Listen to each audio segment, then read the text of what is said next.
ചാനലിൻ്റെ ഐക്കണിൽ തൊട്ട് പ്ലേലിസ്റ്റ് സെലക്ട് ചെയ്താൽ ചാനലിൽ ഇതുവരെ പറഞ്ഞിട്ടുള്ള എല്ലാ ഓഡിയോ ബുക്സും കൂട്ടുകാരെ കാത്തിരിക്കുന്നു.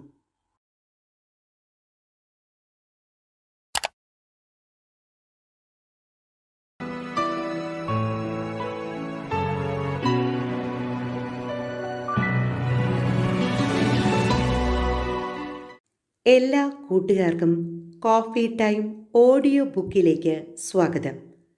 ലോക സാഹിത്യത്തിൽ ഏറ്റവും അധികം വായിക്കപ്പെട്ട ഒരപൂർവ കഥാപരമ്പരയാണ് 1001 രാവുകൾ എന്ന അറേബ്യൻ കഥകൾ. ഇന്ന് കൂട്ടുകാർക്ക് വേണ്ടി അവതരിപ്പിക്കുന്നത് 1001 രാവുകൾ എന്ന കഥാപരമ്പരയുടെ 7ാം ഭാഗം. പുരാതന കാലത്ത് പേഴ്സിയിൽ സാംബൂർ എന്ന പേരായി പ്രഗത്ഭനായ ഒരു രാജാവുണ്ടായിരുന്നു. സുരക്ഷിതമായ ആരാമത്തിലെ ഉജ്ജ്വല പുഷ്പങ്ങൾ പോലെ അദ്ദേഹത്തിന് 3 പെൺമക്കളുണ്ടായിരുന്നു. പൂർണ്ണചന്ദ്രനെ പോലെ ഒരു പുത്രനും. രാജാവ് വർഷത്തിൽ 2 ഉത്സവങ്ങൾ ആഘോഷിക്കാറുണ്ട്. ഒന്ന് വസന്താരംഭത്തിൽ, മറ്റൊന്ന് ഗ്രീഷ്മാരംഭത്തിൽ. ഈ അവസരങ്ങളിൽ അദ്ദേഹം രാജധാനി തുറന്നിടും. എല്ലാവർക്കും സമ്മാനം കൊടുക്കും. ജനങ്ങൾക്ക് സുരക്ഷിതത്വം വിളംബരം ചെയ്യും. പല ദേശങ്ങളിൽ നിന്നും ആളുകൾ വന്ന് രാജാവിന് വണങ്ങും. അവർക്ക് അദ്ദേഹം സമ്മാനങ്ങൾ കൊടുക്കും. അദ്ദേഹത്തിന് ക്ഷേത്രഗണിതത്തിലും വേദാന്തത്തിലും വളരെ താല്പര്യമുണ്ടായിരുന്നു. ഒരു ദിവസം ഇങ്ങനെയുള്ള ഒരാഘോഷ അവസരത്തിൽ 3 സന്യാസിമാർ വന്നു. ഒരാൾ ഹിന്ദുസ്ഥാനിയും, ഒരാൾ റൂമി ഭാഷയും, മൂന്നാമൻ പേഴ്സ്യൻ ഭാഷയുമാണ് സംസാരിച്ചിരുന്നത്. ഒരുവൻ്റെ കയ്യിൽ വലിയൊരു താലം, അതിലൊരു സ്വർണ്ണമയിൽ, ചുറ്റും 24 മയിൽ പേടകൾ. രണ്ടാമത്തവൻ്റെ പക്കൽ സ്വർണം കൊണ്ടുണ്ടാക്കി രത്നങ്ങൾ പതിച്ച ഒരു മനുഷ്യരൂപം, കയ്യിലൊരു കാഹളവും. മൂന്നാമൻ വഹിച്ചിരുന്നത് ആനക്കൊമ്പ് കൊണ്ടുണ്ടാക്കിയ ഒരു കുതിരയാണ്. 3ൻ്റെയും ഉപയോഗം അവർ രാജാവിന് വിവരിച്ച് കേൾപ്പിച്ചു. സ്വർണമയൂരം രാവും പകലും ഓരോ മണിക്കൂർ കഴിയുമ്പോഴും ഓരോ മയിൽപേടയെ കൊത്തും. ചിറകടിച്ച് കളിക്കും. 1 മാസം കഴിയുമ്പോൾ മയിൽ കൊക്കു പിളർക്കും. അപ്പോൾ പുതുമാസ ചന്ദ്രക്കല അതിൻ്റെ വായിൽ കാണും. കാഹളക്കാരനെ നഗരവാതുക്കൽ സൂക്ഷിക്കാനുള്ളതാണ്. ശത്രുക്കൾ നഗരത്തിൽ പ്രവേശിച്ചാൽ അത് ഉച്ചത്തിൽ കാഹളം വിളിച്ച് ശത്രുക്കളെ ഭയപ്പെടുത്തും. മൂന്നാമത്തെ അത്ഭുത വസ്തുവായ കുതിരയുടെ പുറത്ത് കയറിയിരുന്നാൽ എവിടെ എത്തണമെന്ന് ആഗ്രഹിക്കുന്നുവോ അവിടെ എത്തിയിരിക്കും. രാജാവ് ഈ 3 വസ്തുക്കളും പരീക്ഷിച്ച് നോക്കാൻ നിശ്ചയിച്ചു. ആദ്യം തന്നെ മയിലിനെ പരീക്ഷിച്ചു. സന്യാസി പറഞ്ഞത് വാസ്തവമാണെന്ന് മനസ്സിലായി. കാഹളത്തിൻ്റെ ശക്തിയെക്കുറിച്ചും രാജാവിന് ബോധ്യമായി. കാഹളത്തിൻ്റെയും മയിലിൻ്റെയും ഉടമസ്ഥന്മാർക്ക് എന്ത് സമ്മാനമാണ് നൽകേണ്ടതെന്ന് രാജാവ് ചോദിച്ചു. രാജാവിൻ്റെ പെൺമക്കളിൽ ഒരുവളെ വിവാഹം കഴിച്ചു തന്നാൽ മതിയെന്ന് ഒരുവൻ പറഞ്ഞു. രണ്ടാമത്തെ പുത്രിയെ തനിക്ക് തരണമെന്ന് കാഹളക്കാരനും അപേക്ഷിച്ചു. രാജാവ് മൂത്ത പുത്രിയെയും രണ്ടാമത്തവളെയും അങ്ങനെ ആഗ്രഹപ്രകാരം അവർക്ക് വിവാഹം ചെയ്തു കൊടുത്തു. മൂന്നാമത്തവനും രാജാവിനോട് വിവാഹ സമ്മാനം തന്നെ ചോദിച്ചു. യവനയ്ക്ക് പിറകിലിരുന്ന് ശ്രദ്ധിച്ചിരുന്ന ഇളയപുത്രി തന്നെ വിവാഹം കഴിക്കാൻ ആഗ്രഹിക്കുന്നവനെ സൂക്ഷിച്ചു നോക്കി. അയാൾ വൃത്തികെട്ട ഒരു പടുവൃദ്ധനായിരുന്നു. അവൾ നിരാശയായി ഭ്രാന്തിയെപ്പോലെ ഓടിപ്പോയി. കൂട്ടത്തിൽ ഏറ്റവും സുന്ദരിയാണ് അവൾ. മൈതാനത്തിലെ സുരഭിലമായ ഇളങ്കാറ്റ് പോലെയാണവൾ. അവൾ നടക്കുമ്പോൾ ആ ചലനം കാണുന്ന ലതാശാഖകൾക്ക് സമനില പാലിക്കുക പ്രയാസമായിരുന്നു. വിധിയുടെ ക്രൂരത. ഏതായാലും പരീക്ഷണം കഴിയട്ടെ, രാജാവ് പറഞ്ഞു. രാജാവിൻ്റെ മകൻ തന്നെ കുതിരയെ പരീക്ഷിക്കാൻ തയ്യാറായി. രാജകുമാരനായ കമാർ അൽ അക്മാർ കുതിരപ്പുറത്ത് കയറി. കുതിര അനങ്ങിയില്ല. അപ്പോൾ കുതിരയുടെ ഉടമസ്ഥൻ ഒരു സൂചി കാണിച്ചു കൊടുത്തിട്ട് അത് തിരിച്ചാലേ കുതിര പൊങ്ങൂ എന്നുപദേശിച്ചു. രാജകുമാരൻ ആ സൂചി തിരിച്ചു. കുതിര അതിവേഗം ആകാശത്തേക്ക് പറന്നു പൊങ്ങി. ഒടുവിൽ ആളുകളെ ഒന്നും കാണാത്ത അത്ര ഉയരത്തിലെത്തി. കമാറിന് പേടിയായി. കുതിരക്കാരൻ തന്നെ നശിപ്പിക്കാൻ വന്നതാണെന്ന് അവൻ വിചാരിച്ചു. ദൈവത്തോട് പ്രാർത്ഥിച്ചു. ആ ഒരു ശക്തിക്ക് മാത്രമല്ലേ രക്ഷിക്കാനാകൂ. കമാർ കുതിരയുടെ ഓരോ ഭാഗവും സൂക്ഷിച്ചു നോക്കി. കുതിരയുടെ വലത്തെ ചുമലിലും ഇടത്തെ ചുമലിലും പൂവൻ കോഴിയുടെ തല പോലെ എന്തോ കണ്ടു. അതിൽ ഏതെങ്കിലും അമർത്താമെന്ന് കരുതി ആദ്യം വലത്തെ ചുമലിൽ അമർത്തി. അപ്പോൾ കുതിര ഒന്നുകൂടി കുതിച്ച് മുകളിലേക്ക് പൊങ്ങി. അപ്പോൾ അവൻ ഇടത്തെ ചുമലൊന്നമർത്തി. കുതിര പതുക്കെ പതുക്കെ താഴോട്ടിറങ്ങാൻ തുടങ്ങി. കമാറിന് കുതിരയെ എങ്ങനെ ഉപയോഗിക്കണമെന്ന് മനസ്സിലായി. അവൻ്റെ ഹൃദയം സന്തോഷം കൊണ്ട് തുള്ളിച്ചാടി. ദൈവത്തോട് നന്ദി പറഞ്ഞു. ശേഷിച്ച പകൽ മുഴുവൻ യാത്ര ചെയ്തിട്ടും കമാർ ഭൂമിയിലെത്തിയില്ല. ഭൂമിയുടെ പൊടി പോലും കാണാത്ത അത്ര പൊക്കത്തിലേക്കാണ് ഉയർന്നിരുന്നത്. പല രാജ്യങ്ങളും ആ യാത്രയിൽ തരണം ചെയ്തു. വളരെ ഗംഭീരമായി നിർമ്മിക്കപ്പെട്ടിട്ടുള്ള ഒരു നഗരം രാജകുമാരൻ്റെ ദൃഷ്ടിയിൽപ്പെട്ടു. ധാരാളം മരങ്ങളും പുഴകളും നിറഞ്ഞ് മനോഹരമായി ഭൂപ്രദേശത്ത് സ്ഥിതി ചെയ്തിരുന്ന ആ നഗരം ഏതാണെന്നറിയാൻ ആകാംക്ഷ തോന്നി. കമാർ കുതിരപ്പുറത്ത് ആ നഗരത്തിനു ചുറ്റും പറന്നു.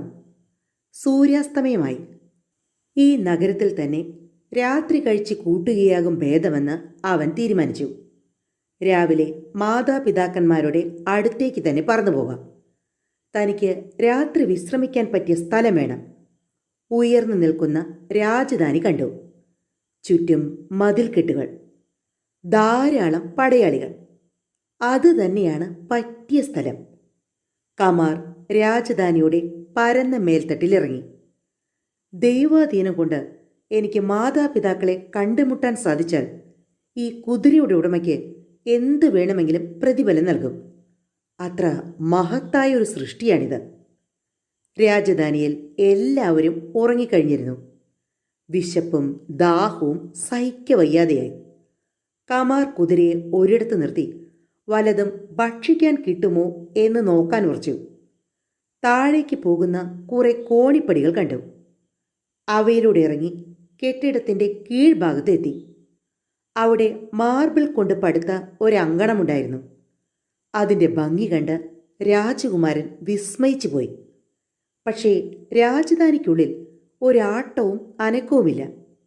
എന്ത് ചെയ്യണമെന്നറിയാതെ, എങ്ങോട്ട് പോകണമെന്നറിയാതെ വിഷമിച്ചു. തിരിച്ച് കുതിരയുടെ സമീപത്ത് പോയി വിശ്രമിക്കാമെന്ന് അവൻ നിശ്ചയിച്ചു. അപ്പോഴേക്കും ഒരു പ്രകാശത്തിൻ്റെ ചലനം. സൂക്ഷിച്ചു നോക്കി. കുറേ സുന്ദരിമാർ. അവരുടെ നടുവിൽ നായികയായി ഒരതിസുന്ദരി. അവർ രാജധാനിയിലേക്ക് വരുന്നു.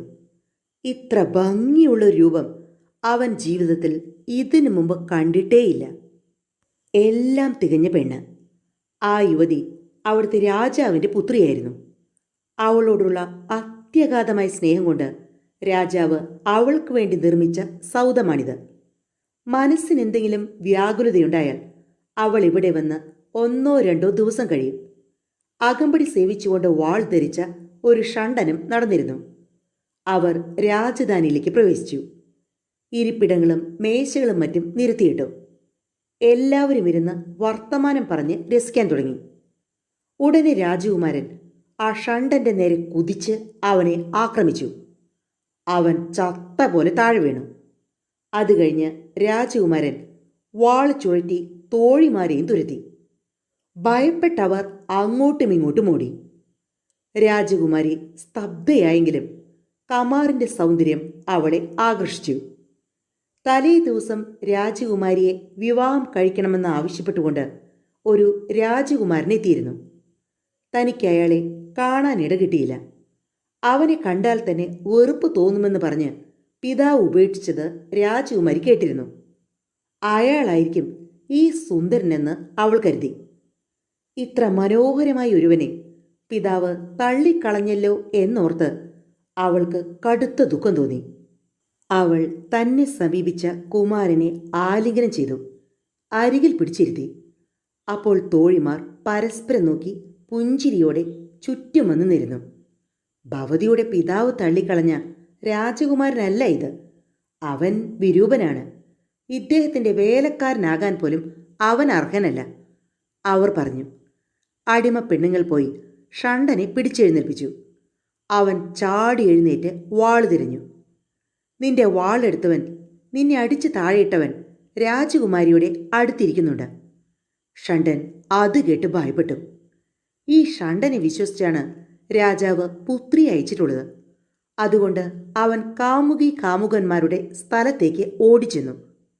അവൻ കുമാരനോട് ചോദിച്ചു, താങ്കളൊരു മനുഷ്യനോ അതോ ഭൂതമോ? രാജാവിൻ്റെ പുത്രന്മാരെ പിശാചുക്കളായി കരുതുന്നുവോ? നീ എന്തറിയുന്നു? ഞാൻ രാജാവിൻ്റെ ജാമാതാവാണ്. രാജാവ് എനിക്കിവളെ വിവാഹം ചെയ്തു തന്നു. സ്വയം ഇവളെ പരിചയപ്പെടാൻ എന്നെ അയച്ചതാണ്. ശരിയാണ്, അങ്ങ് മനുഷ്യവർഗത്തിൽപ്പെട്ടവനാണെങ്കിൽ അങ്ങേക്കാൾ യോജിച്ച മറ്റൊരു വരനെ ഈ കുമാരിക്ക് ലഭിക്കില്ല എന്ന് പറഞ്ഞുകൊണ്ട് അവൻ സ്ഥലം വിട്ടു. അവൻ നേരെ രാജാവിൻ്റെ അരികിലേക്കാണ് പോയത്. വസ്ത്രങ്ങളെല്ലാം പറിച്ചു കീറി നെഞ്ചത്തടിച്ച് കരഞ്ഞ് ഓടി വരുന്ന ഷണ്ടനെ കണ്ട് രാജാവ് പരിഭ്രമിച്ചു പോയി. എന്താണ് ഉണ്ടായതെന്ന് ചുരുക്കി പറയാൻ അദ്ദേഹം കൽപ്പിച്ചു. പൊന്നു തമ്പുരാനെ, അങ്ങയുടെ മകളെ മനുഷ്യരൂപത്തിൽ വന്ന ഒരു ഭൂതം പിടിച്ചു വച്ചിരിക്കുന്നു. കുമാരിയെ വേഗം രക്ഷിക്കണം. കേട്ട മാത്രയിൽ തന്നെ രാജാവ് പുറപ്പെട്ടു. മകളുടെ കൊട്ടാരത്തിലെത്തിയപ്പോൾ അടിമ പെണ്ണുങ്ങൾ അദ്ദേഹത്തെ അറിയിച്ചു. ഞങ്ങൾ രസിച്ചുകൊണ്ടിരുന്നപ്പോൾ ഊരിപ്പിടിച്ച വാളുമായി പൂർണ്ണചന്ദ്രനെ പോലുള്ള ഒരു യുവാവ് ഞങ്ങളുടെ നേരെ ഓടിയെടുത്തു. അവൻ പറയുന്നത് അങ്ങ് കുമാരിയെ അവന് വിവാഹം ചെയ്തു കൊടുത്തു എന്നാണ്. അത് ഭൂതമോ മനുഷ്യനോ എന്ന് ഞങ്ങൾക്കറിയില്ല. എന്തായാലും ആൾ സൽസ്വഭാവിയാണ്, അരുതാത്തതൊന്നും ചെയ്യുന്നില്ല. ഇത്രയും കേട്ടപ്പോൾ തന്നെ രാജാവിൻ്റെ കോപം ആറിത്തണുത്തു. അദ്ദേഹം പതുക്കെ യവനിക നീക്കി നോക്കി. മകളും സുന്ദരനായ യുവാവും സംഭാഷണം ചെയ്തുകൊണ്ടിരിക്കുന്നു. രാജാവിന് കോപം തോന്നി. അദ്ദേഹം ഊരിപ്പിടിച്ച വാളുമായി കമാറിൻ്റെ നേരെ കുതിച്ചു. കമാർ അവളോട് ചോദിച്ചു, ഇത് നിന്റെ പിതാവാണോ? അതെ, അവൾ അറിയിച്ചു. ഉടനെ അവൻ വാളൂരി മുമ്പോട്ട് കുതിച്ചു. രാജാവിന് ആശങ്കയായി. ആ യുവാവിന് തന്നേക്കാൾ കരുത്തും പാടവുമുണ്ട്. അതുകൊണ്ട് അദ്ദേഹം വാൾ ഉറയിലിട്ടു. അവനോട് ചോദിച്ചു, നീ ആരാണ്? ഭൂതമോ അതോ മനുഷ്യനോ? കമാർ മറുപടി പറഞ്ഞു, പുത്രിയോടുള്ള സ്നേഹം കൊണ്ട് ഞാൻ പിതാവിൻ്റെ രക്തം ചൊരിയുന്നില്ല. എന്നെപ്പോലെ ഉന്നതകുലജാതനായ ഒരു രാജകുമാരനെ പിശാചായി കരുതുകയോ? നിങ്ങളുടെ ഈ രാജ്യവും പ്രതാപവുമെല്ലാം ഒരു നിമിഷം കൊണ്ട് തകർക്കാൻ എനിക്ക് കഴിയും. ഈ വാക്കുകൾ കേട്ട് രാജാവ് ഭയപ്പെട്ടു പോയി. നിങ്ങൾ ഒരു രാജാവിൻ്റെ പുത്രനാണെന്ന് പറയുന്നുവല്ലോ. എന്നാൽ എൻ്റെ അനുവാദം കൂടാതെ എന്തുകൊണ്ട് ഇതിനകത്ത് പ്രവേശിച്ചു? എന്നെ അപമാനിച്ചു. ഞാൻ നിങ്ങളെ വരനായി തിരഞ്ഞെടുത്തുവെന്ന് ഇവളോട് കളവ് പറഞ്ഞത് ഏത് മര്യാദ കൊണ്ട്? ഇതുവരെ അവളെ പരിണയിക്കണമെന്നാവശ്യപ്പെട്ട എല്ലാ രാജകുമാരന്മാരെയും ഞാൻ കൊന്നിട്ടുണ്ട്. ഇപ്പോൾ ഞാൻ എൻ്റെ അടിമകളെയും ജോലിക്കാരെയും വിളിച്ച് നിങ്ങളെ കൊല്ലാൻ കൽപ്പിച്ചാൽ ഏത് ശക്തിക്ക് നിങ്ങളെ രക്ഷിക്കാൻ കഴിയും? മറുപടി കേട്ട് കമാർ പുഞ്ചിരി തൂകി. നിങ്ങളുടെ ആലോചനാ ശൂന്യതയിൽ ഞാൻ അതിശയിക്കുന്നു. നിങ്ങളുടെ പുത്രിക്ക് എന്നേക്കാൾ അഭികാമ്യനായ ഒരു ഭർത്താവിനെ എവിടെ നിന്ന് ലഭിക്കും? എന്നെപ്പോലെ ഹൃദയദാർഢ്യമുള്ള ധാരാളം സമ്പത്തും സൈന്യബലവും മറ്റുമുള്ള ഒരു യുവാവിനെ നിങ്ങൾക്കെവിടെ നിന്ന് കിട്ടും? ശരിയാണെന്ന് തോന്നുന്നു. പക്ഷേ എല്ലാവരും അറിയേ, അവളെ ആവശ്യപ്പെട്ടിരുന്നുവെങ്കിൽ ഞാൻ നിശ്ചയമായും വിവാഹം ചെയ്തു തന്നേനെ. ഞാൻ നിങ്ങൾക്ക് അവളെ രഹസ്യമായി വിവാഹം കഴിച്ചു തന്നാൽ അത് എനിക്ക് അപമാനകരമായിരിക്കും. കമാർ ഇങ്ങനെയാണ് ഉത്തരം പറഞ്ഞത്. നിങ്ങൾ പറയുന്നത് ശരി തന്നെ.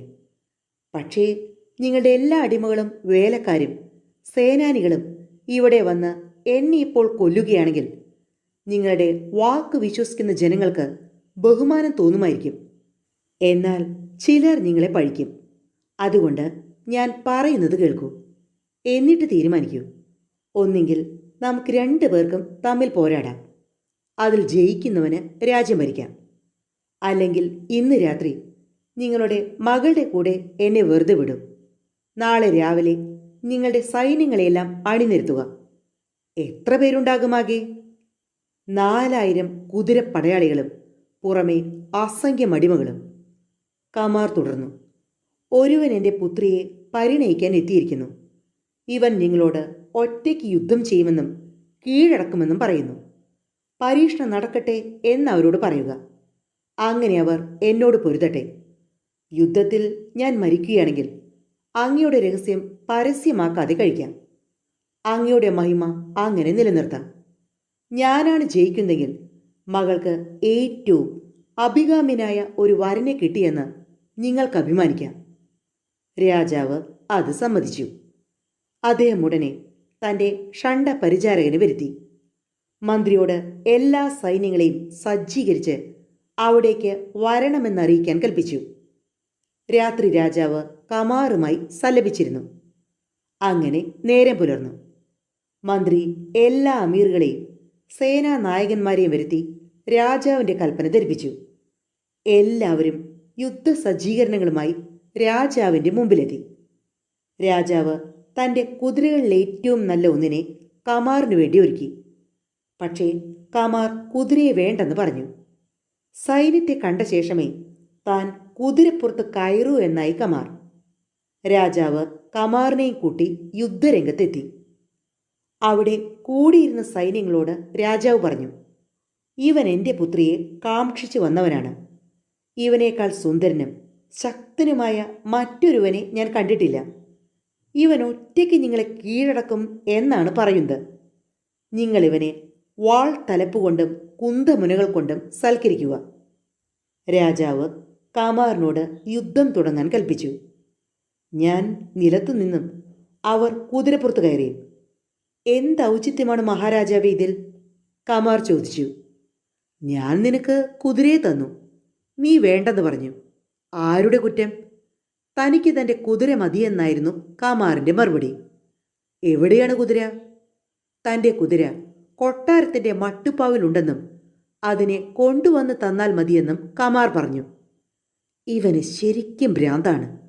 കുതിര മട്ടുപ്പാവിലോ? രാജാവ് ആശ്ചര്യപ്പെട്ടു. എങ്കിലും സേനാനായകനോട് മട്ടുപ്പാവിൽ പോയി കുതിരയുണ്ടോ എന്ന് നോക്കാൻ കൽപ്പിച്ചു. കുതിര എങ്ങനെ കോണിയിറങ്ങും? ഇതെന്തൊരു വിചിത്രമായ വാർത്ത! ആളുകൾ പരസ്പരം പറഞ്ഞു. സേനാനി വെൺമാടത്തിൽ നോക്കിയപ്പോൾ അതിമനോഹരമായ ഒരു അശ്വത്തെ കണ്ടു. അരികിൽ ചെന്ന് സ്പർശിച്ചു. ദന്തനിർമ്മിതമായ ആ സുന്ദര ശില്പം കണ്ട് അയാളും പിന്നാലെ എത്തിയ മറ്റു ഉദ്യോഗസ്ഥന്മാരും അതിശയിച്ചുപോയി. അവർ കുതിരയെ താഴേക്കെത്തിച്ചു. രാജാവിനും ആ കുതിരയിൽ കൗതുകം തോന്നി. ശരപ്പാട് ദൂരത്തേക്ക് സൈന്യത്തെ നീക്കി നിർത്താൻ കമാർ ആവശ്യപ്പെട്ടു. യുദ്ധം തുടങ്ങുന്നതിന് മുമ്പ് കമാർ ഉച്ചത്തിൽ പ്രഖ്യാപിച്ചു, ഞാനിതാ കുതിരപ്പുറത്ത് കയറുന്നു.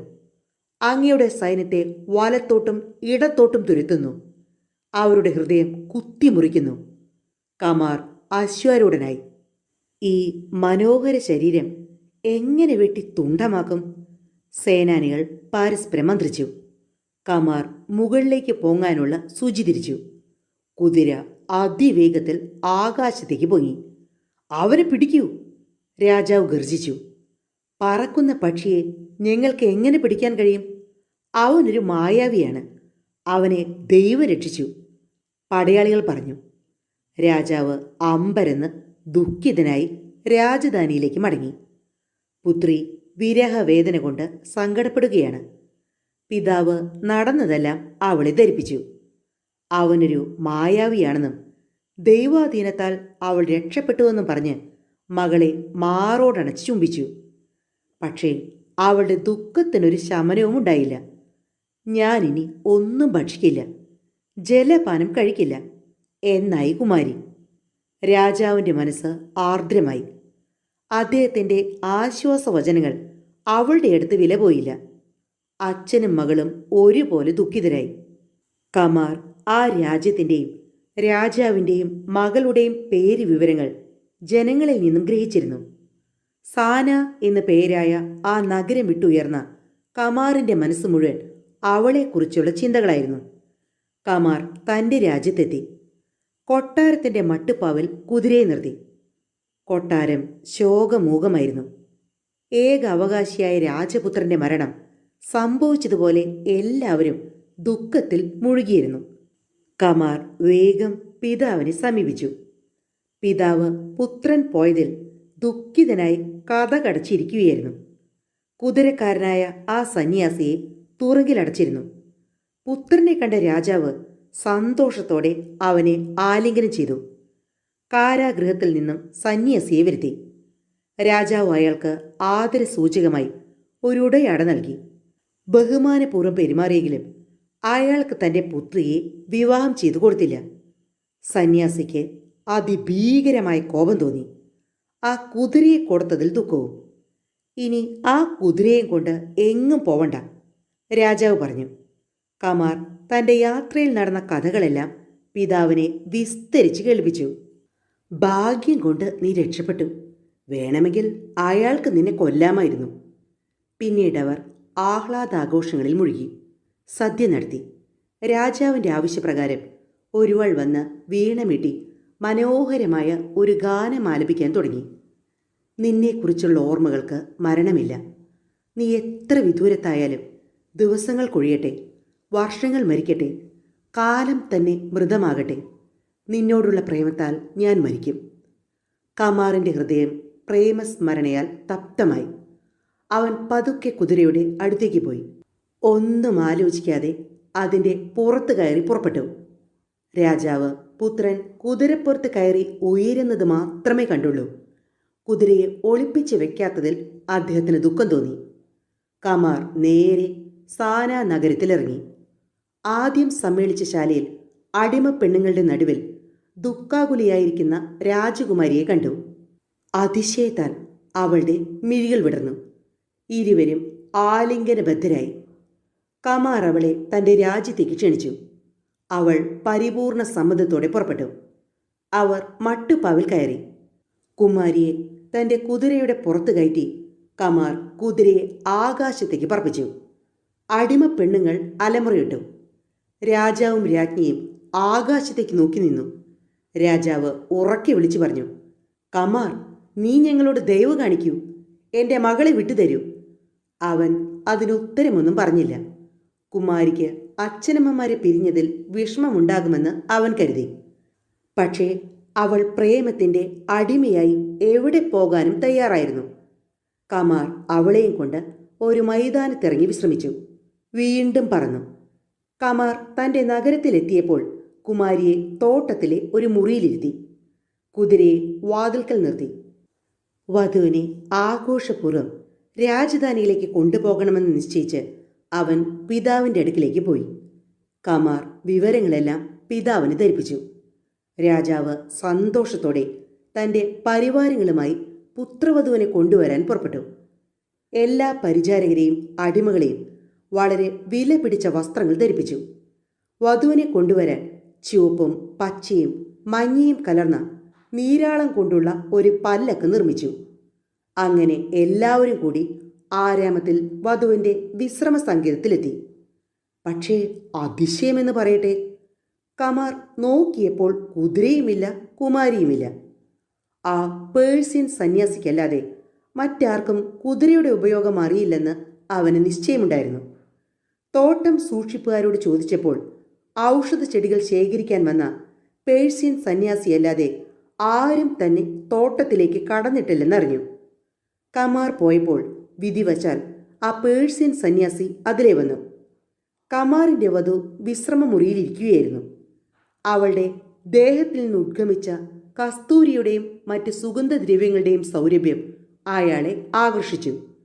സുഗന്ധത്തിൻ്റെ ഉറവിടം തേടിപ്പോയ സന്യാസി ഒരു മുറിയുടെ കവാടത്തിൽ തൻ്റെ കുതിര നിൽക്കുന്നതായാണ് കണ്ടത്. അയാളുടെ ഹൃദയം സന്തോഷം കൊണ്ട് തുള്ളിച്ചാടി. പതുക്കെ ചെന്ന് കുതിരയുടെ എല്ലാ ഭാഗവും പരിശോധിച്ചു നോക്കി. യാതൊരു തകരാറും അതിന് സംഭവിച്ചിട്ടില്ല. മുറിക്കകത്ത് കടന്നു നോക്കിയപ്പോൾ തെളിഞ്ഞ ആകാശത്ത് ജ്വലിക്കുന്ന സൂര്യനെ പോലെ ഒരു സുന്ദരി. അയാൾക്ക് കാര്യങ്ങൾ മനസ്സിലായി. താൻ കമാറിൻ്റെ ദൂതനാണെന്നും നഗരത്തിനടുത്തുള്ള മറ്റൊരു തോട്ടത്തിലേക്ക് അവളെ കൂട്ടിക്കൊണ്ടു ചെല്ലാൻ തന്നെ അയച്ചതാണെന്നും വളരെ ആഡംബരത്തോടെ രാജധാനിയിലേക്ക് കൂട്ടിക്കൊണ്ടുപോകാൻ കമാർ അവിടെ എത്തുമെന്നും അവളെ ധരിപ്പിച്ചു. നിങ്ങളെപ്പോലെ വൃത്തിയില്ലാത്ത ഒരുവനെ മാത്രമേ അദ്ദേഹത്തിന് അയക്കാൻ കഴിഞ്ഞുള്ളൂ? കുമാരി ചോദിച്ചു. ഭവതിയോടുള്ള പ്രേമം കൊണ്ട് കുമാരന് അസൂയാണ്. അതുകൊണ്ടാണ് എന്നെപ്പോലെ കണ്ടാൽ വെറുപ്പ് തോന്നുന്ന ഒരുവനെ അയച്ചത്. ഇല്ലെങ്കിൽ അദ്ദേഹത്തിന് എത്ര നല്ല പരിചാരകരും സേവകരുമുണ്ട്, സന്യാസി പറഞ്ഞു. ശരിയാണെന്ന് കുമാരിക്ക് തോന്നി. അവൾ യാത്രയ്ക്ക് തയ്യാറായി. നമുക്ക് പോകാൻ എന്ത് വാഹനമാണുള്ളത്? അവൾ ചോദിച്ചു. ഭവതിയെ കൊണ്ടുവന്ന കുതിര തന്നെ, സന്യാസി ഉത്തരം പറഞ്ഞു. തനിക്ക് ആ കുതിരയുടെ ഉപയോഗം അറിയില്ലെന്ന് അവൾ പറഞ്ഞു. അപ്പോൾ സന്യാസിക്ക് ഒന്നുകൂടി ആനന്ദമായി. ഇവൾ എനിക്ക് കിട്ടിയത് തന്നെ എന്ന് വിചാരിച്ചുകൊണ്ട് അയാൾ കുതിരയുടെ പുറത്തു കയറി. രാജകുമാരിയെയും പിന്നിലിരുത്തി. സൂചി തിരിച്ചു. കുതിര പറക്കാൻ തുടങ്ങി. നഗരത്തിൻ്റെ പൊടി പോലും കാണാത്ത അത്ര ഉയരത്തിലേക്ക് കുതിര പൊങ്ങിപ്പറന്നു. യുവതിക്ക് ഭയമായി. നിങ്ങളല്ലേ പറഞ്ഞത് രാജകുമാരൻ്റെ ദൂതനാണെന്ന്? എങ്ങോട്ടാണ് നിങ്ങൾ പോകുന്നത്? അവളുടെ ചോദ്യത്തിന് സന്യാസി മറുപടി പറഞ്ഞത് ഇപ്രകാരമാണ്. രാജകുമാരൻ, അവന് ദൈവം എല്ലാ നന്മകളും നിരോധിക്കട്ടെ. അവൻ നീചനും കള്ളനുമാണ്. ഞാൻ നിന്നെയും രാജപുത്രനെയും ചതിക്കാനെടുത്ത ഉപായമാണിത്. ഞാൻ ഉണ്ടാക്കിയ ഈ കുതിരയെ ചൊല്ലി ഇതുവരെ ഞാൻ വിലപിക്കുകയായിരുന്നു. അവൻ സ്വന്തമാക്കിയെടുത്ത എൻ്റെ അത്ഭുത കുതിരയെ എനിക്ക് തിരിച്ചു കിട്ടി, നിന്നെയും. അങ്ങനെ ദ്രോഹത്തിന് ദ്രോഹം തന്നെ ചെയ്യാതെ പറ്റില്ല. അതുകൊണ്ട് നീ സന്തോഷമായി ഇരുന്നുകൊള്ളൂ. അവനേക്കാൾ ഉപകാരം നിനക്ക് എന്നെക്കൊണ്ടുണ്ടാകും. യുവതി നിസ്സഹായിയായി വിലപിച്ചു. തനിക്ക് തൻ്റെ പ്രിയപ്പെട്ടവനെ ലഭിച്ചില്ല. മാതാപിതാക്കളെ എന്നേക്കുമായി പിരിയുകയും ചെയ്തു. കൊടിയ വഞ്ചനയിൽപ്പെട്ടിരിക്കുന്നു. ഇതായിരുന്നു അവളുടെ സങ്കടം. സന്യാസി യാതൊരു കുലുക്കവുമില്ലാതെ അവളെയും കൊണ്ട് യവന രാജ്യത്തേക്ക് പറന്നു. അവിടെ പുഴകളും മരങ്ങളും നിറഞ്ഞ ഒരു മൈതാനത്തിറങ്ങി. ഈ മൈതാനത്തിനടുത്തുള്ള നഗരത്തിൽ അതിപ്രതാപവാനായ ഒരു രാജാവ് വസിച്ചിരുന്നു. ആ സമയത്ത് രാജാവ് നായാട്ടിനു വേണ്ടി ആ വഴി വന്നു. അദ്ദേഹം വിരൂപനായ സന്യാസിയെയും അത്ഭുത കുതിരയെയും യുവതിയെയും കണ്ടു. സന്യാസി ഇതൊന്നും തന്നെ അറിഞ്ഞില്ല. പെട്ടെന്ന് രാജാവിൻ്റെ അടിമകൾ വന്ന് അവരെ വളഞ്ഞു. ഈ യുവതിയുമായി നിനക്ക് എന്തു ബന്ധം? രാജാവ് ചോദിച്ചു. ഉടനെ സന്യാസി ചാടി പറഞ്ഞു, ഇതെൻ്റെ ഭാര്യയാണ്, എൻ്റെ മാതുലപുത്രി. പക്ഷേ യുവതി അയാൾ പെരുങ്കള്ളനാണെന്നും തന്നെ തട്ടിക്കൊണ്ടു വന്നതാണെന്നും രാജാവിനോട് പറഞ്ഞു. അടിമകൾ രാജാവിൻ്റെ നിർദ്ദേശമനുസരിച്ച് കള്ള സന്യാസിയെ മർദ്ദിച്ചവശനാക്കി. പിന്നീട് തുറുങ്കിലടച്ചു. സുന്ദരിയായ കുമാരിയെ രാജാവ് കൂട്ടിക്കൊണ്ടുപോയി. കുതിരയെ അതിൻ്റെ ഉപയോഗം ഒന്നും അറിയില്ലെങ്കിലും രാജധാനിയിൽ സൂക്ഷിച്ചു. കമാർ പരിഭ്രാന്തനായി. സൈന്യത്തെ വിളിച്ചുകൂട്ടി നഷ്ടപ്പെട്ട വധുവിനെയും കുതിരയെയും അന്വേഷിച്ച് പുറപ്പെട്ടു. നഗരങ്ങളിലും ഗ്രാമങ്ങളിലും പട്ടണങ്ങളിലും എല്ലാം തിരക്കി. ഒരു വിവരവും ലഭിച്ചില്ല. യുവതിയുടെ രാജ്യത്ത് ചെന്ന് അവളുടെ മാതാപിതാക്കളോട് സംഗതികൾ പറഞ്ഞു. അവർ ദുഃഖാർത്തരായി. അവർക്കും ഒരു വിവരവും ഉണ്ടായിരുന്നില്ല. അവസാനം യവന രാജ്യത്തേക്ക് തന്നെ പുറപ്പെട്ടു. അവിടെ എത്തിയ കമാർ ഒരു സത്രത്തിൽ താമസിച്ചു. സത്രത്തിൽ കച്ചവടക്കാർ ഇരുന്ന് സംസാരിക്കുന്നുണ്ടായിരുന്നു. കമാർ അവരുടെ സംഭാഷണം ശ്രദ്ധിച്ചു. അവൻ അവരുടെ അടുത്ത് ചെന്നിരുന്നു. അതിൽ ഒരുവൻ തൻ്റെ കൂട്ടുകാരോട് ഇങ്ങനെ പറഞ്ഞു, കൂട്ടരെ, ഞാനൊരു അതിശയ വാർത്ത കേട്ടു. ഒരു നഗരത്തിൻ്റെ പേര് പറഞ്ഞിട്ട് അയാൾ തുടർന്നു. അവിടെ ആ നഗരത്തിലെ രാജാവ് നായാട്ടിനായി പോയപ്പോൾ മൈതാനത്ത് വെച്ച് ഒരു അത്ഭുത കുതിരയെ കണ്ടു. ആനക്കൊമ്പ് കൊണ്ട് നിർമ്മിച്ച ഒന്ന്. ഒരു വൃദ്ധ സന്യാസിയായിരുന്നു അതിൻ്റെ ഉടമസ്ഥൻ. അതിമനോഹരിയായ ഒരു യുവതിയും കൂടെയുണ്ടായിരുന്നു. ആ സുന്ദരി തൻ്റെ മാതുലപുത്രിയാണെന്ന് സന്യാസി രാജാവിനോട് കള്ളം പറഞ്ഞു നോക്കി. പക്ഷേ അത് കള്ളമാണെന്ന് അവൾ പറഞ്ഞു. രാജാവ് അയാളെ കാരാഗൃഹത്തിലാക്കി. സുന്ദരി രാജാവ് തൻ്റെ കൂടെ കൊണ്ടുപോയി. കുതിരയ്ക്ക് എന്ത് പറ്റിയെന്ന് അറിയില്ല. കമാർ കഥ കേട്ട ശേഷം വളരെ വിനയപൂർവ്വം ആ കച്ചവടക്കാരനെ സമീപിച്ചു. ഒരുവിധം ആ നഗരത്തിൻ്റെയും നഗരരാജാവിൻ്റെയും പേര് മറ്റും അറിഞ്ഞു. കമാർ സന്തോഷത്തോടെ രാത്രി കഴിച്ചു. രാവിലെ എഴുന്നേറ്റ് പുറപ്പെട്ടു. കമാർ നഗരത്തിലെത്തി. കാവൽക്കാർ അവനെ തടഞ്ഞു. ആര് ചെന്നാലും കാവൽക്കാർ അവരെ ചോദ്യം ചെയ്ത് പിന്നീട് രാജാവിൻ്റെ മുമ്പിൽ ഹാജരാക്കും. പക്ഷേ കമാർ എത്തിയത് രാജാവിനെ കാണാനോ ആലോചിക്കാനോ പറ്റിയ സമയത്തല്ലായിരുന്നു. അതുകൊണ്ട് കാവൽക്കാർ അവനെ ജയിലിലടച്ചു. എന്നാലും കമാറിൻ്റെ സൗന്ദര്യത്തിൽ ആകൃഷ്ടരായ അവർ അവനെ തങ്ങളുടെ കൂടെ പിടിച്ചിരുത്തി ഭക്ഷണം കൊടുത്തു. ഊരും പേരും ചോദിച്ചറിഞ്ഞു. കമാറിൻ്റെ നാട് പേഴ്സിയാണെന്നറിഞ്ഞപ്പോൾ അവർ ചിരിച്ചുകൊണ്ട് പറഞ്ഞു, പല ആളുകളുമായി ഞങ്ങൾ ഇടപഴകിയിട്ടുണ്ട്. എന്നാൽ ഇവിടെ ഒരു കിഴവൻ പേഴ്സിക്കാരൻ വന്നിട്ടുണ്ട്. അവനെപ്പോലെ വിരൂപനായൊരു കള്ളനെ ഞങ്ങൾ കണ്ടിട്ടില്ല. എന്നിട്ടവർ ആ സന്യാസിയുടെ കഥ പറഞ്ഞു. സന്യാസി ജയിലിലാണെന്നും അതിസുന്ദരിയായൊരു യുവതിയോട് രാജാവിന് വളരെ സ്നേഹമുണ്ടെന്നും അവർ അറിയിച്ചു. പക്ഷേ കഷ്ടകാലത്തിന് അവൾക്ക് ഭ്രാന്താണത്രേ. തുറുങ്കിലടയ്ക്കപ്പെട്ടവൻ ഒരു യഥാർത്ഥ സന്യാസിയായിരുന്നെങ്കിൽ അവളുടെ ഭ്രാന്ത് മാറ്റാൻ പറ്റിയേനെ. രാജാവ് ഇപ്പോൾ അവളെ ചികിത്സിക്കാൻ കഴിവുള്ളവരെ അന്വേഷിച്ചു കൊണ്ടിരിക്കുകയാണ്. കുതിര രാജാവിൻ്റെ സ്വത്താണിപ്പോൾ. ആ സന്യാസി രാത്രി മുഴുവൻ നിലവിളിച്ച് ബഹളം കൂട്ടും. ഞങ്ങളെ ഉറക്കുകയുമില്ല. കമാറിന് കാര്യങ്ങളുടെ കിടപ്പ് ഒരുവിധം ബോധ്യമായി. കാവൽക്കാർക്ക് ഉറക്കം വന്നപ്പോൾ അവർ കമാറിനെ തുറുങ്കിലിട്ടടച്ചു. സന്യാസി പേഴ്സ്യൻ ഭാഷയിൽ എണ്ണിപ്പറക്കി വിലപിക്കുന്നത് കമാർ കേട്ടു. അവളോടും കമാറിനോടും കാണിച്ച ക്രൂരതയുടെ ഫലമാണ് ഞാനിപ്പോൾ അനുഭവിക്കുന്നത്. ഞാൻ അവളെ വിട്ടുകൊടുത്തതുമില്ല, എൻ്റെ ആഗ്രഹം സാധിച്ചതുമില്ല. അർഹതയില്ലാത്ത ഒന്നിനെ ഞാൻ ആഗ്രഹിച്ചു. അവനവന് അർഹതയില്ലാത്തത് വേണമെന്ന് ആഗ്രഹിക്കുന്നവന് നരകമേ ഉണ്ടാകൂ. തുറുങ്കിൽ കിടക്കുന്ന വൃദ്ധൻ്റെ വാക്കുകൾ കേട്ട് കമാർ പേഴ്സ്യൻ ഭാഷയിൽ പറഞ്ഞു, നീ എത്ര കാലം ഇങ്ങനെ വിലപിച്ച് കഴിച്ചുകൂട്ടും? നിനക്കുണ്ടായ പോലെ ഒരനുഭവം മറ്റാർക്കും ഇതിനു മുമ്പ് ഉണ്ടായിട്ടില്ലെന്ന് നീ കരുതുന്നുണ്ടോ? ഈ വാക്കുകൾ സന്യാസിയെ ആശ്വസിപ്പിച്ചു. സന്യാസി തൻ്റെ പ്രവൃത്തിയുടെ ദയനീയ ഫലത്തെക്കുറിച്ച് പശ്ചാത്താപത്തോടെ കമാറിനോട് പറഞ്ഞു. പ്രഭാതമായപ്പോൾ കമാറിനെ രാജാവിൻ്റെ മുമ്പിലേക്ക് കൊണ്ടുപോയി. രാജാവ് പതിവ് പോലെ, എവിടെ നിന്ന് വരുന്നു, എന്തിനു വന്നു, എന്താണ് തൊഴിൽ, കലയാണോ കച്ചവടമാണോ, പേരെന്ത്, അങ്ങനെ പല വിവരവും തിരക്കി.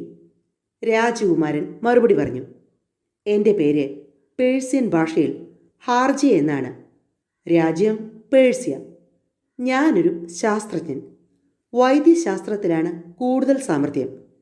ഞാൻ എല്ലാത്തരം രോഗികളെയും ഭ്രാന്തന്മാരെയും സുഖപ്പെടുത്തുന്നതിൽ വിദഗ്ധനാണ്. കൂടുതൽ ശാസ്ത്ര നൈപുണ്യം സിദ്ധിക്കുന്നതിനായുള്ള സഞ്ചാരത്തിനിടയിലാണ് ഇവിടെ എത്തിയത്.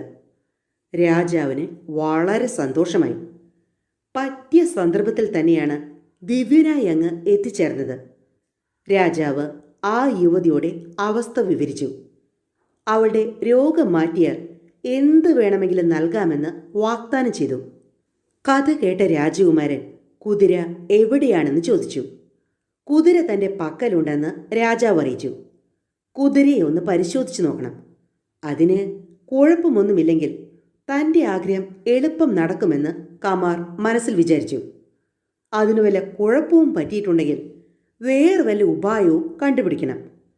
കമാർ കുതിരയെ ഒന്ന് കാണണമെന്ന് ആവശ്യപ്പെട്ടു. കമാറിനെ കുതിര നിന്നിരുന്ന സ്ഥലത്തേക്ക് കൊണ്ടുപോയി. പരിശോധിച്ചു നോക്കിയതിൽ കുതിരയ്ക്ക് ഭാഗ്യവശാൽ ഒരു കേടും തന്നെ പറ്റിയിരുന്നില്ല. ഞാൻ ആ യുവതിയെ ഒന്ന് കാണട്ടെ. ഈ കുതിരയുടെ സഹായത്തോടെ അവളെ സുഖപ്പെടുത്താൻ കഴിയണമേ എന്ന് ദൈവത്തോട് പ്രാർത്ഥിക്കുന്നു. രാജാവ് കമാറിനെ യുവതിയുടെ മുറിയിലേക്ക് കൊണ്ടുപോയി. അവിടെ അവൾ വീണുരുണ്ട് വിലപിക്കുന്നുണ്ടായിരുന്നു. ഇടയ്ക്കിടെ നിലത്ത് അനങ്ങാതെ നിശ്ചലയായി കിടക്കും. അവൾക്ക് ഭ്രാന്തൊന്നും ഉണ്ടായിരുന്നില്ല. ആരും തന്നെ സമീപിക്കാതിരിക്കാൻ അവളെടുത്ത അടവായിരുന്നു അത്. രാജകുമാരൻ പതുക്കെ അവളെ സമീപിച്ചു. നിനക്കൊരു ഉപദ്രവം വരില്ല, കമാർ മന്ത്രിച്ചു. കമാറിനെ കണ്ടപ്പോൾ മോഹാലസ്യപ്പെട്ട് അവൾ താഴെ വീണു. രാജാവ് അത് രോഗമൂർച്ചയാണെന്ന് കരുതി.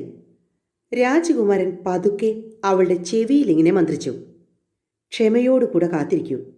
നമ്മുടെ രണ്ടുപേരുടെയും ജീവൻ രക്ഷപ്പെടണം. അതിക്രൂരനായ ഈ രാജാവിൽ നിന്നും രക്ഷപ്പെടാൻ ഒരു സൂത്രം കണ്ടുപിടിക്കണം. ഞാൻ ഇപ്പോൾ കണ്ടുപിടിച്ച ഉപായം ഇതാണ്. രാജാവിനോട് ഞാൻ പറയും, നിന്നെ പിശാച് ബാധിച്ചിരിക്കുന്നുവെന്ന്. ആ ബാധ ഒഴിപ്പിക്കാനായി നിന്റെ ചങ്ങലയഴിപ്പിക്കും. പ്രേതം വിട്ടകന്നുവെന്ന് ഞാൻ അറിയിക്കുമ്പോൾ രാജാവ് നിന്നെ സമീപിക്കും. നീ വളരെ സന്തോഷത്തോടെ അദ്ദേഹത്തെ സ്വാഗതം ചെയ്യണം. മധുരമായി സംസാരിക്കണം. ഞാൻ നിന്നെ സുഖപ്പെടുത്തിയതായി അദ്ദേഹം മനസ്സിലാക്കണം. പിന്നെ നമ്മുടെ ആഗ്രഹം പൂർത്തിയാകും. അതിനുശേഷം കുമാർ ചെന്ന് താൻ അവളെ രോഗവിമുക്തിയാക്കിയ വിവരം രാജാവിനെ അറിയിച്ചു. രാജാവ് സന്തോഷത്തോടെ അവളെ സമീപിച്ചു. അവൾ വിനയപൂർവ്വം രാജാവിനെ വണങ്ങി. അദ്ദേഹം അടിമ പെണ്ണുങ്ങളെയും ഷണ്ട പരിചാരികരെയും വരുത്തി. അവളെ കുളിപ്പിച്ച് വിശേഷ വസ്ത്രങ്ങളും ആഭരണങ്ങളും ധരിപ്പിക്കുവാൻ കൽപ്പിച്ചു.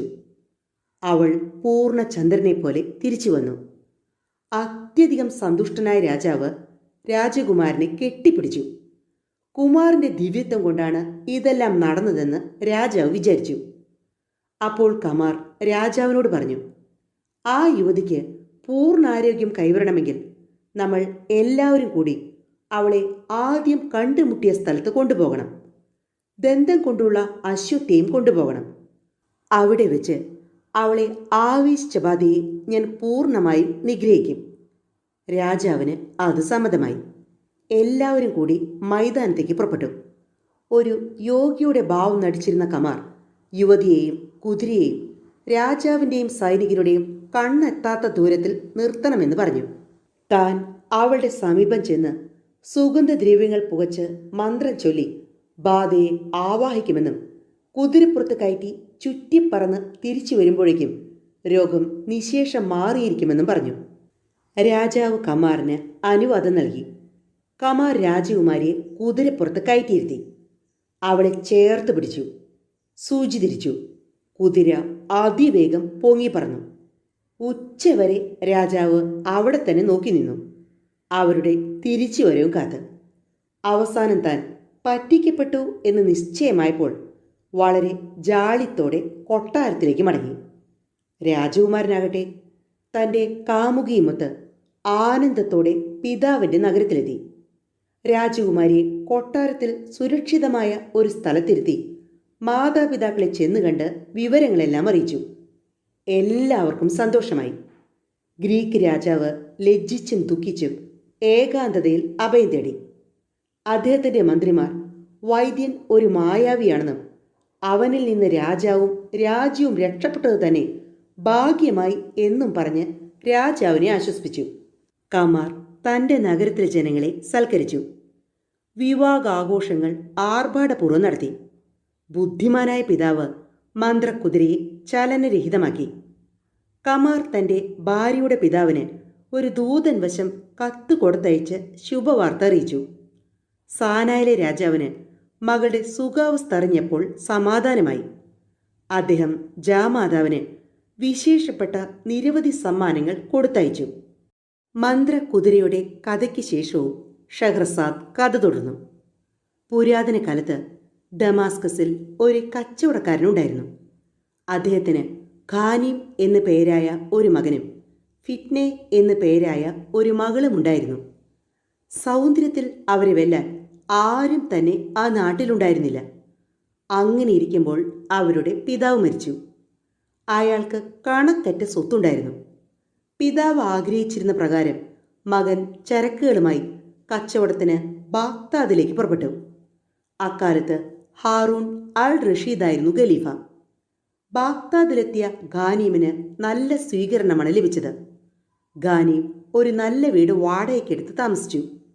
കുറേ ചരക്കുകൾ വിറ്റ് തീർത്തു. ഒരു വർഷം കഴിഞ്ഞ് അയാൾ മടങ്ങി. പിന്നത്തെ വർഷവും വീണ്ടും വിദേശ വ്യാപാരത്തിന് പുറപ്പെട്ടു. ചന്തയുടെ കവാടം അടച്ചിട്ടിരിക്കുന്നതാണ് കണ്ടത്. അന്വേഷിച്ചപ്പോൾ ഒരു കച്ചവടക്കാരൻ മരിച്ചെന്നും ശവസംസ്കാരത്തിൽ പങ്കുകൊള്ളാൻ എല്ലാവരും പോയിരിക്കുകയാണെന്നും അറിഞ്ഞ് അയാളും അതിൽ പങ്കുകൊള്ളാൻ തീരുമാനിച്ചു. ഖാനീം അവരുടെ കൂടെ ചേർന്നു. പട്ടണത്തിന് പുറത്ത് ശവകുടീരത്തിൽ ശവസംസ്കാരം കഴിഞ്ഞ് മറ്റ് കച്ചവടക്കാർ ഖുറാൻ വായിക്കുകയായിരുന്നു. രാത്രിയായിട്ടും അവർ അത് തന്നെ വായിച്ചു കഴിച്ചു കൂട്ടി. രാത്രിയായപ്പോൾ ഖാനീമിന് പേടിയായി. തൻ്റെ ചരക്കുകളെല്ലാം കള്ളന്മാർ തട്ടിക്കൊണ്ടുപോയാലും. അയാൾ ആ സംഘത്തിൽ നിന്ന് പിന്മാറി ഒറ്റയ്ക്ക് പട്ടണത്തിലേക്ക് തന്നെ പുറപ്പെട്ടു. അർദ്ധരാത്രിയായിരുന്നു. നഗരവാതിൽ അടച്ചിട്ടിരുന്നു. പട്ടികളുടെ കുരയും ചെന്നായ്ക്കളുടെ ഓരിയിടലും അന്തരീക്ഷത്തെ ഭയാനകമാക്കി. അപ്പോൾ ഖാനീമിന് സ്വത്തിനേക്കാൾ ഉപരി തൻ്റെ ജീവനെക്കുറിച്ചായി ഭയം. രാത്രി കഴിച്ചുകൂട്ടാൻ ഒരു സുരക്ഷിതമായ സങ്കേതം വേണം. 4 ചുമരുകൾ കൊണ്ട് ചുറ്റപ്പെട്ടിരുന്ന ഒരു സ്വകാര്യ ശ്മശാനം കണ്ട് അയാൾ ഉള്ളിൽ കയറി. അവിടെ ശവകുടീരത്തിൽ ചാരി ഭയം കൊണ്ട് ഉറങ്ങാതിരുന്ന അയാൾ ദൂരെ ഒരു വെളിച്ചം കണ്ടു. ആ വെളിച്ചം ശ്മശാനത്തിലേക്ക് നീങ്ങിക്കൊണ്ടിരിക്കുന്നു. സൂക്ഷിച്ചു നോക്കിയപ്പോൾ കണ്ടത് 3 കറുത്ത അടിമകളെയാണ്. 2 പേർ കൂടി ഒരു പെട്ടി താങ്ങി പിടിച്ചിരിക്കുന്നു. ഒരുവൻ ഒരു വിളക്കം. അവർ ശ്മശാനത്തിലേക്ക് വരുന്നത് കണ്ട് ഖാനീം പെട്ടെന്ന് വാതിൽ ബന്ധിച്ച് സാക്ഷിയിട്ട് ഒരു പനമരത്തിൽ കയറി ഒളിച്ചു. വാതിലടച്ചതാരാണ്? തുറന്നിട്ടാണല്ലോ നമ്മൾ പോയത്. ഒരുപക്ഷെ കുമ്മായിപ്പണിക്കാരനാകും. നമ്മെപ്പോലുള്ളവർ കൊന്നു തിന്നുമെന്ന് പേടിച്ച് അകത്തു നിന്ന് അടച്ചതാകും. അവർ മതിൽ ചാടിക്കടന്ന് വാതിൽ തുറന്നു. പെട്ടി ചുമന്നു വന്നവർ ക്ഷീണിച്ച് തളർന്നിരുന്നു.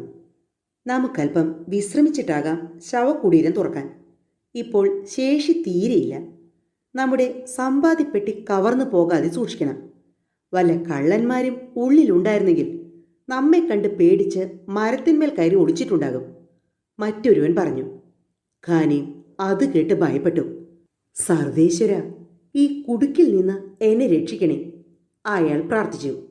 അപ്പോൾ പെട്ടി ചുമന്നിരുന്ന ഒരുവൻ പറഞ്ഞു, വിശ്രമവേളയിൽ നാം ഓരോരുത്തരും അനുഭവ കഥ പറയണം.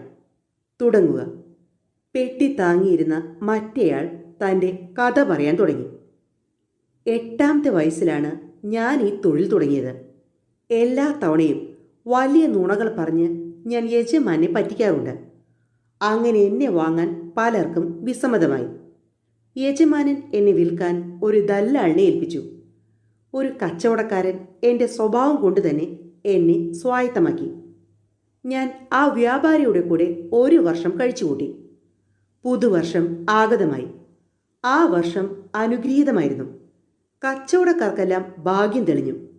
ഓരോ കച്ചവടക്കാരനും ആഘോഷമായി ഓരോ ദിവസം കൊണ്ടാടി. എൻ്റെ യജമാൻ്റെ ഒഴിവും വന്നു.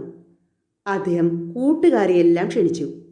ഭക്ഷണവും പാനീയങ്ങളും പാട്ടും കൂത്തുമായി സമയം നീങ്ങി. ഉച്ചയായപ്പോൾ അദ്ദേഹത്തിൻ്റെ ഭാര്യയുടെ അടുക്കൽ നിന്നും ഒരു വിഭവം മേടിച്ചു കൊണ്ടുവരാനായി എന്നെ അയച്ചു. യജമാന പത്നിയുടെ മന്ദിരത്തിലെത്തിയ ഞാൻ ഉറക്കെ തേങ്ങി തേങ്ങി കരയാൻ തുടങ്ങി. യജമാൻ്റെ പത്നിയും പുത്രിമാരും മറ്റുള്ളവരും എല്ലാം എൻ്റെ ചുറ്റും കൂടി. ഞാൻ അവരോട് പറഞ്ഞു. യജമാനും കൂട്ടരും ഇരുന്നതിൻ്റെ അടുത്തുള്ള ചുമരിടിഞ്ഞ് അവരുടെ മേൽ വീണു. ഞാനത് കണ്ടയുടൻ കുതിരപ്പുറത്ത് കയറി ഇങ്ങോട്ട് പോന്നതാണ്. ഭർത്താവ് മരിച്ചെന്ന് കരുതി അദ്ദേഹത്തിൻ്റെ പത്നി വസ്ത്രങ്ങളെല്ലാം വലിച്ചു കീറി തലക്കിട്ടടിച്ച് വിലപിച്ചുകൊണ്ട് അവിടെയുള്ള സകല സാധനങ്ങളും വലിച്ച് താഴെയിട്ട് നശിപ്പിച്ചു. ഞാനും അവരുടെ ഒപ്പം വിലപിച്ചു. അവസാനം അവർ എൻ്റെ കൂടെ പുറപ്പെട്ടു, യജമാൻ്റെ ശവം എടുത്തുകൊണ്ട് വരാൻ. വീട്ടിലെ എല്ലാ കാവൽക്കാരും ജോലിക്കാരും ബന്ധുക്കളും വാവിട്ട് കരഞ്ഞുകൊണ്ട് ഞങ്ങളെ പിന്തുടർന്നു. വഴിയിൽ വിവരമറിഞ്ഞ നാട്ടുകാരും ന്യായാധിപനും കൂടി എൻ്റെ കൂടെ പുറപ്പെട്ടു. ഞാൻ കുതിരപ്പുറത്ത് കയറി ഉടനെ മുൻകൂട്ടി യജമാൻ്റെ മുമ്പിലെത്തി. അവിടെയും അലമുറയിട്ട് കരഞ്ഞുകൊണ്ടാണ് ചെന്നത്.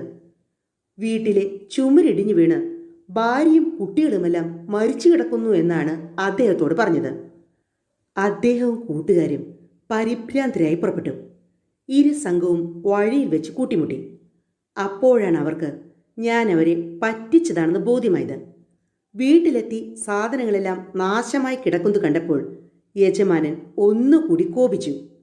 എന്നെ ചോദ്യം ചെയ്തപ്പോൾ ഞാൻ പറഞ്ഞു, നിങ്ങൾക്ക് എൻ്റെ സ്വഭാവം അറിയാമായിരുന്നില്ലേ? പകുതി നുണയെ ഇപ്പോഴായുള്ളൂ.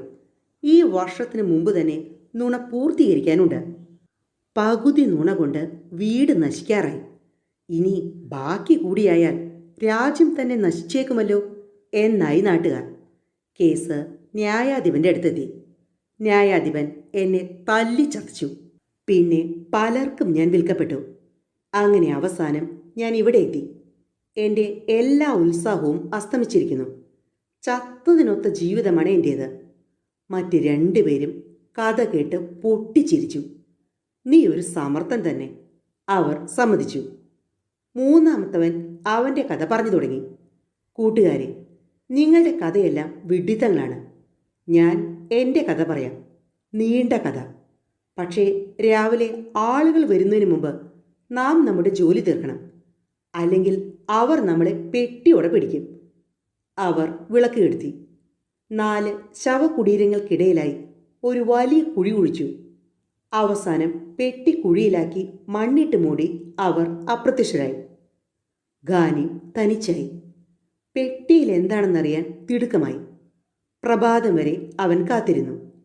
പുലർന്നപ്പോൾ അവൻ മണ്ണെല്ലാം മാറ്റി പെട്ടിയുടെ പൂട്ടുപൊളിച്ചു. മൂടി തുറന്നു നോക്കിയപ്പോൾ അവൻ കണ്ടത് ഉറങ്ങുന്ന ഒരു സുന്ദരിയെയാണ്.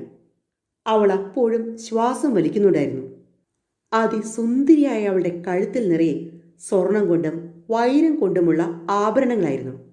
ഒരു രാജ്യം വിലയ്ക്ക് വാങ്ങാനുള്ള അത്രയ്ക്കും ആഭരണങ്ങൾ. ആയൂബിന്റെ പുത്രൻ ഖാനിം അവളെ വലിച്ചു പുറത്തിട്ടു. വായു ശ്വസിച്ചപ്പോൾ അവൾ തുമ്മി, ചുമച്ചു. വായിൽ നിന്ന് മയക്കുമരുന്ന് പുറത്തു ചാടി. അവൾ കണ്ണു തുറന്നു. അവൾ തൻ്റെ വേലക്കാരുടെ പേര് ചൊല്ലി വിളിച്ചു. ആരും തന്നെ കേട്ടില്ല. ചുറ്റും നോക്കിയപ്പോഴാണ് താൻ ശവകുടീരത്തിലാണെന്നറിഞ്ഞത്. അവൾ പരിഭ്രാന്തിയായി. ഇതുവരെ മിണ്ടാതിരുന്ന ഖാനിം അവളോട് നടന്ന കഥകളെല്ലാം പറഞ്ഞു. അവൾക്ക് വലിയ സന്തോഷമായി. തൻ്റെ ജീവൻ രക്ഷിച്ച ഖാനിമിനോട് അവൾ പറഞ്ഞു, ഒരു കുതിരക്കാരനെ വിളിച്ചുകൊണ്ടുവന്ന് എന്നെ ഈ പെട്ടിയിലാക്കി നിങ്ങളുടെ വീട്ടിലേക്ക് കൊണ്ടുപോകൂ. ഖാനീമിനും അത് സമ്മതമായി. അവൾ അങ്ങനെ ഖാനീമിൻ്റെ വീട്ടിലെത്തി. ഖാനീമിൻ്റെ വാടക വീടും സാമഗ്രികളും കണ്ടപ്പോൾ അയാളൊരു പണക്കാരനായ കച്ചവടക്കാരനാണെന്ന് മനസ്സിലായി. അവൾക്ക് സുന്ദരനായ ഖാനീമിനോട് പ്രേമം തോന്നി.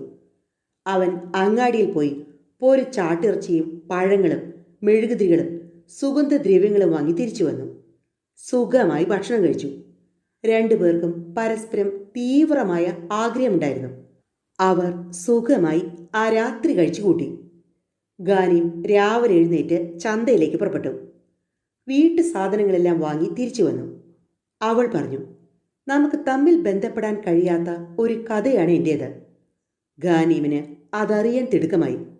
പക്ഷേ 1 മാസം അവൾ കഥ പറയാതെ കഴിച്ചുകൂട്ടി. അയാളുടെ ദിവസങ്ങൾ ഉത്കണ്ഠാഭരിതമായിരുന്നു.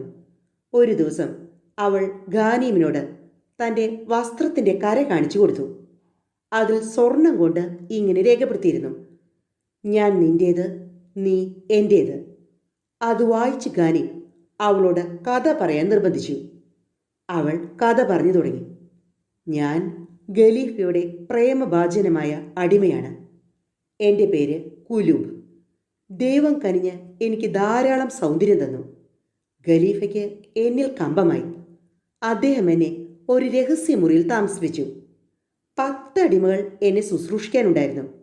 ഒരു ദിവസം ഖലീഫ അടുത്ത സംസ്ഥാനത്തേക്ക് പോയപ്പോൾ സുബൈദ രാജ്ഞി അടിമ പെണ്ണിനെ കൊണ്ട് ആഹാരത്തിൽ മയക്കുമരുന്ന് ചേർപ്പിച്ച് എന്നെ ബോധശൂന്യാക്കി ആ നീചന്മാരെ ഏൽപ്പിച്ചു. പണത്തിനു വേണ്ടി മനുഷ്യർ ചെയ്യാത്ത നീചകൃത്യങ്ങളുണ്ടോ? അങ്ങനെ ആ ദുഷ്ടന്മാർ എന്നെ സൂത്രത്തിൽ പെട്ടിയിലാക്കി കൊണ്ടുവന്നതാണ്. അപ്പോഴാണ് എൻ്റെ ഭാഗ്യം കൊണ്ട് അങ്ങ് അവിടെ എത്തിയതും ഞാൻ രക്ഷപ്പെട്ടതും. എൻ്റെ കഥ ഇതാണ്. എൻ്റെ പ്രേമപാത്രമായ ഖലീഫ എന്തു ചെയ്യുന്നുവോ എന്തോ. ഖാനീമിന് കഥ കേട്ടിട്ട് വലിയ ദുഃഖം തോന്നി. ഖലീഫ എവിടെ കിടക്കുന്നു, താൻ എവിടെ കിടക്കുന്നു? സിംഹവും പട്ടിയും തമ്മിലുള്ള അന്തരം. ഖലീഫയുടെ പ്രേമഭാജനത്തിൻ്റെ മുഖത്ത് നോക്കാൻ പോലും തനിക്ക് അവകാശമുണ്ടോ? എന്നാൽ ഇരുവർക്കും തടയാൻ വയ്യാത്തത്ര പ്രേമം ഉള്ളിൽ അങ്കുരിച്ചു കഴിഞ്ഞിരുന്നു. 3 മാസം അവർ പേടിച്ച് കഴിച്ചുകൂട്ടി. ഇതിനിടയിൽ സുബൈദ എന്ത് ചെയ്തുവെന്നറിയണ്ടേ? കുലൂബിനെ പെട്ടിയിലാക്കി കടത്തി കഴിഞ്ഞപ്പോൾ സുബൈദയ്ക്ക് പേടിയായി. ഖലീഫ വന്നാൽ എന്ത് മറുപടി പറയും? ഒടുവിൽ ഒരു വൃദ്ധയുടെ ഉപദേശപ്രകാരം ഒരു ആശാരിയെ വരുത്തി മരം കൊണ്ട് ഒരു ശവശരീരമുണ്ടാക്കി. ഒരു കുഴി കുഴിപ്പിച്ച് അതിലിറക്കി. വില പിടിച്ച വസ്ത്രങ്ങൾ കൊണ്ട് ജഡ മൂടിയിരുന്നു. ഖലീഫ വന്നപ്പോൾ രാജ്ഞിയുടെ ആജ്ഞപ്രകാരം എല്ലാവരും കറുത്ത വസ്ത്രം ധരിച്ചാണ് നടന്നിരുന്നത്. കുലൂബിൻ്റെ മരണവാർത്ത ഖലീഫയ്ക്ക് ബോധക്കേടുണ്ടാക്കി. അദ്ദേഹം ശവകുടീരം തുറന്ന് ശവമെടുപ്പിച്ചു. വസ്ത്രങ്ങൾ മാറ്റാൻ പോയപ്പോൾ ആ വൃദ്ധ പറഞ്ഞു, അത് പാടില്ല, ദൈവവിരോധമുണ്ടാക്കുന്ന സംഗതിയാണ്. മനസ്സില്ലാ മനസ്സോടെ ഖലീഫ ശവം കുഴിയിലേക്കിറക്കി. അതിന് ചുറ്റുമിരുന്ന് എല്ലാവരും ഖുർആൻ വായിച്ചു. അങ്ങനെ വ്യസനപൂർവ്വം ഖലീഫ ദിനരാത്രങ്ങൾ തള്ളി. ഒരു ദിവസം അദ്ദേഹം കിടന്നുറങ്ങുകയായിരുന്നു. അദ്ദേഹത്തിൻ്റെ തലക്കിലിരുന്നിരുന്ന അടിമപ്പെണ്ണുങ്ങൾ വർത്തമാനം പറഞ്ഞുകൊണ്ടിരുന്നു. ഖലീഫ അവരുടെ സംഭാഷണം കണ്ണടച്ചു കിടന്ന് കേട്ടു. കുലൂബിനെ സുബൈദ രാജ്ഞി ബോധം കെടുത്തി അടിമകളുടെ കയ്യിൽ കൊടുത്തയച്ചതാണെന്നും മരപ്രതിമയാണ് ശവകുടീരത്തിൽ അടക്കിയിരുന്നതെന്നും ഖലീഫ മനസ്സിലാക്കി. അദ്ദേഹം സൂത്രത്തിൽ കാര്യങ്ങൾ തിരക്കി. കുലൂബ് ഖാനിയം എന്ന കച്ചവടക്കാരൻ്റെ കൂടെ താമസിക്കുന്നുണ്ടെന്നും അദ്ദേഹം മനസ്സിലാക്കി. ഖലീഫ ഉടനെ ജാഫറെ അയച്ചു ഖാനീമിൻ്റെ വീട്ടിൽ നിന്ന് അവളെ കൊണ്ടുവരാൻ. ഖാനീം അവളോടൊത്ത് ഭക്ഷണം കഴിക്കാനിരിക്കുമ്പോഴാണ് ഖലീഫയുടെ ആളുകൾ വരുന്നത് കണ്ടത്. ഉടനെ അവൾ ഖാനീമിനെ കീറിപ്പറിഞ്ഞ വസ്ത്രങ്ങൾ ധരിപ്പിച്ച് കയ്യിൽ ഒരു പാത്രവും കൊടുത്ത് ഒരു യാചകനെ പോലെ അഭിനയിച്ച് രക്ഷപ്പെടാൻ പറഞ്ഞയച്ചു. ഖാനീം ദൈവകൃപയാൽ രക്ഷപ്പെട്ടു. മന്ത്രി ജാഫർ കുലൂബിനോട് ഖാനീമിനെ ബന്ധനസ്ഥനാക്കാനാണ് താൻ വന്നതെന്ന് പറഞ്ഞു.